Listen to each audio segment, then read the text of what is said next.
Last week, America's embarrassment, Rudy Giuliani, was unceremoniously canned from his radio show. Not one, but two radio shows, actually, after being repeatedly asked not to lie about the 2020 election. So now WABC had been hosting Giuliani's radio show until he was suspended for violating a company-wide policy that forbids hosts from discussing things like Dominion voting systems, voting machines, or election fraud during the 2020 election. Following that suspension, Giuliani had doubled down and therefore was fired. Fired! Fired! You're fired. Ironic, that last one, right?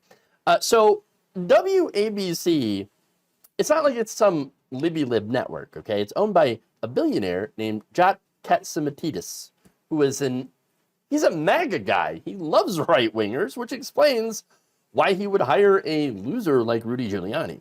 But at the same time, as a billionaire, I mean, the number one, priority of a billionaire is to keep your money and to get more of it, actually. Like, it's some weird pathology among rich, very, very rich people is like, I must hoard it like the dragon, And so, obviously, he doesn't want to put his money where his mouth is or where Giuliani's mouth is and get sued by Dominion voting systems because they would win because there's no evidence of widespread voter fraud or machine manipulation in the 2020 election. And so Katzimatidis goes and tells the New York Post that, look, I don't want my radio station dragged into litigation over Rudy Giuliani, okay, over the stuff that his dumbass keeps spouting, okay, about the election. He can talk about everything else, about, how Biden is, Joe Biden, terrible, and the witch hunt against Donald Trump, and all these cases. But he can't talk about Dominion. He can't talk about anything that's going to get them into the crosshairs of Dominion voting systems legal team, which has been jumping on everyone that has been spreading these false claims about their voting systems, about their voting machines. And so they're not interested. So he says, quote, "We warned him once, we warned him twice. And I get a text from him last night, and I get a text from him this morning that he refuses not to talk about it. He left me no option. I suspended him." And that was in a statement to the New York Times.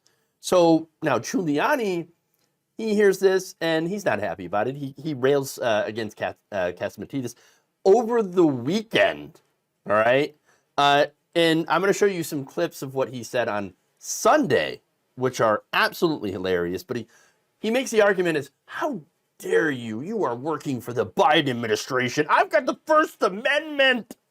Quote, "He blew a hole in the First Amendment that's so big, you can't even find it." What? You can't tell somebody not to talk about the 2020 presidential election and tell me that you have respect for free speech? First of all, that's not what free speech means, okay? The First Amendment does not allow you to defame someone's character, okay?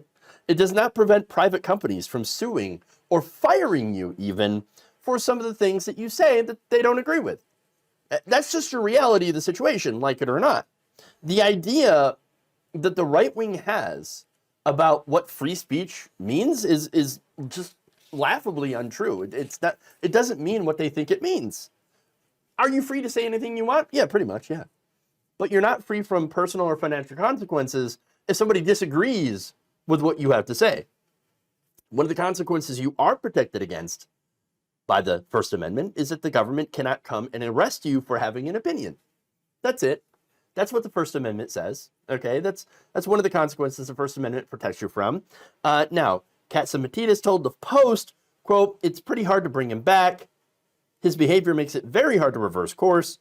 He makes it hard not to terminate him." Well, that's the nice way of saying, dude effed around, and now, hey, he's finding out. Sorry, but not sorry. Now, I'm going to show you this video on Sunday where he comes out and he claims that he was never told not to actually talk about the things that he was told not to talk about. I was never warned not to talk about the 2020 election. Even about Dominion, I think once they came to me and reminded me I mentioned Dominion. Most of the time I picked it up and I apologize for it. I'm going to say it was less than 5 times. I have discussed the 2020 election. I have, in great depth, discussed the case in Georgia with the $145 million unjust verdict. I can't believe that they would try to lead me into violating a policy that I didn't know about, or that theoretically we both knew about. And I've also discussed the 2020 election at times. I was never warned that, you know, that not to talk about the 2020 election, except that, you know, that one time that I was told not to talk about Dominion, and there's about maybe 5 times, but I was never told. How could they do this to me? After them repeatedly, you know, telling me not to talk about these things, how dare they get after me for it? Oh, my free speech. But it gets better, you see. The whining about, the money, oh my God, now they're doing this to me to make me broke. You say to yourself, why are they doing it to me now? After I've been continuously talking about this for the last 4.5 years, or in the case of Atlanta, since the verdict. The reasons are really quite despicable.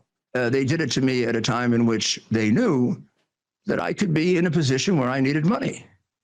And I think they assumed that I'm like them and that I sell my soul for money. Everything is a conspiracy. Somehow this is going to come back to Biden. I can't believe they do this to me. They wanted me to sell my soul for money. What? No, the guy doesn't want to get sued. I mean, it's pretty simple. Look, he had to have known what was in the contract that he was signing.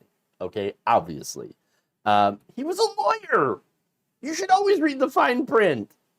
Look, I don't know. Maybe, to be fair, he might have been like super drunk at the time. You know how he does things. You know, he's always blasted, allegedly. And so maybe he didn't remember. Okay, assuming that's the truth, it doesn't make the contract any less valid from a legal standpoint. Just saying. So ignorance of the contract is not an excuse for not knowing what's in the contract. But anyway, he signed it. So he had agreed not to talk about these things. He talked about these things. And after repeatedly being told not to, double down, triple down, whatever, and now gone. Once again, and I just enjoy playing this. Fired! Fired! You're fired. Out. You could even add in Bing, bing, bing, boom. It's gone. It's gone, meaning his job. Okay. Now, speaking of legal issues, it's not quite over for Giuliani. Since he can't stop talking about false election fraud claims in Georgia, here comes Ruby Freeman and Shay Moss to drop yet another elbow from the sky on Rudy Giuliani, suing him for the 3rd time for what else? Defamation. In fact, here's what the lawsuit says.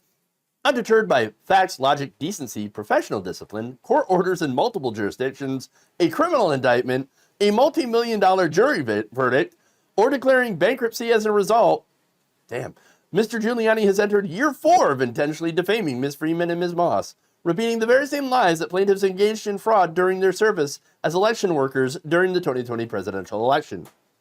Since being found liable for defamation in the Freeman litigation, and then filing his Chapter 11 petition to this court, Mr. Giuliani has acted as if he is operating in a law-free zone in which there are no consequences for anything he does. Well, to be fair, yes, that's generally what right-wingers operate in, a law-free zone, or believe they operate in. So a lot of them are doing the same thing. It's kind of ironic, but they actually point that out and say that in writing, in their filing, what we've all known to be true for some time. They continue. He has continued to spread the very same lies that he previously conceded made him liable for defamation in the Freeman litigation. And so, here you go. A 3rd defamation lawsuit on top of the already gigantic judgment against him. his bankruptcy lawyer hitting the bricks. He's gone. And Giuliani already being late with his required financial disclosures. Seems things are going real great for America's lawyer.